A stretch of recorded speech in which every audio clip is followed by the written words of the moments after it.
सोचिए, एक मासूम लड़की जिसकी उम्र अभी सिर्फ 19 साल है, सुबह घर से हंसते हुए निकलती है, पढ़ाई के सपनों के साथ, जिंदगी को बनाने के इरादे से। लेकिन शाम होते होते वो लौटकर घर नहीं आती और 2 दिन बाद उसकी लाश खेतों में मिलती है, गला कटा हुआ, आंखें बंद, और पूरे गांव की सांसें थम सी जाती हैं। माँ बाप रोते हैं, भीड़ सड़क पर उतर आती है और पूरा हरियाणा पूछने लगता है, आखिर हमारी बेटियों के साथ ये सब कब तक। ये कहानी है मनीषा की, एक ऐसी कहानी जिसने पूरे राज्य को झकझोर दिया। कभी सुसाइड कहा गया, कभी हत्या का आरोप लगा, और फिर सियासत और साजिशों के बीच दबती चली गई एक मासूम की आवाज। 11 अगस्त की दोपहर मनीषा घर से निकली थी। परिवार को लगा कि वो नर्सिंग कॉलेज एडमिशन पूछने गई है, लेकिन उस दिन शाम तक जब वो वापस घर नहीं लौटी तो घर वालों के दिलों में डर समा गया। 12 अगस्त को उसकी गुमशुदगी की रिपोर्ट दर्ज हुई।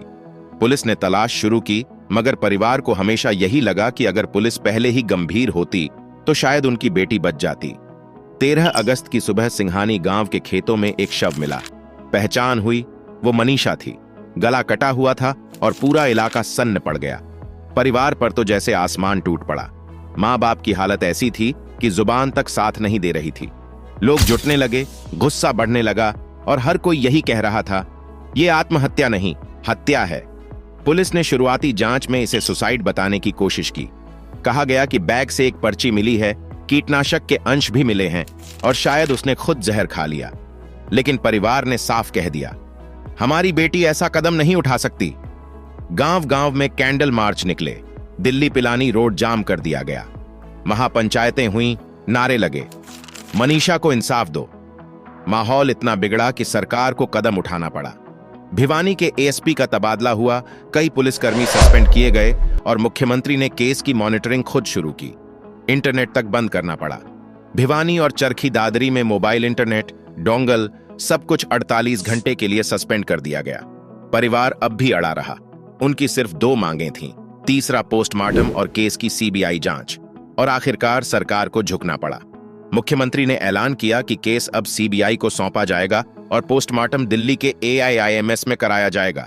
21 अगस्त को तीसरे पोस्टमार्टम के बाद हजारों लोगों की मौजूदगी में मनीषा का अंतिम संस्कार हुआ।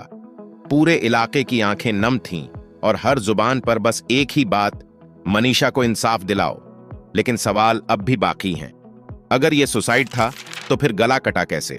अगर हत्या थी तो आरोपी कौन?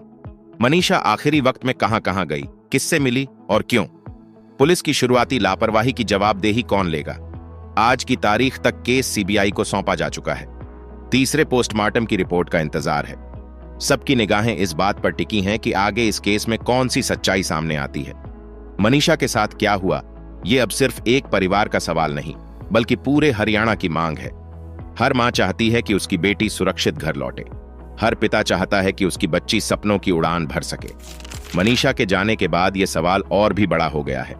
यह कहानी सिर्फ एक केस की नहीं है, यह उस भरोसे की है जो हम सिस्टम से करते हैं, और यह उस जरूरी लड़ाई की याद दिलाती है कि न्याय देर से सही लेकिन मिलना चाहिए।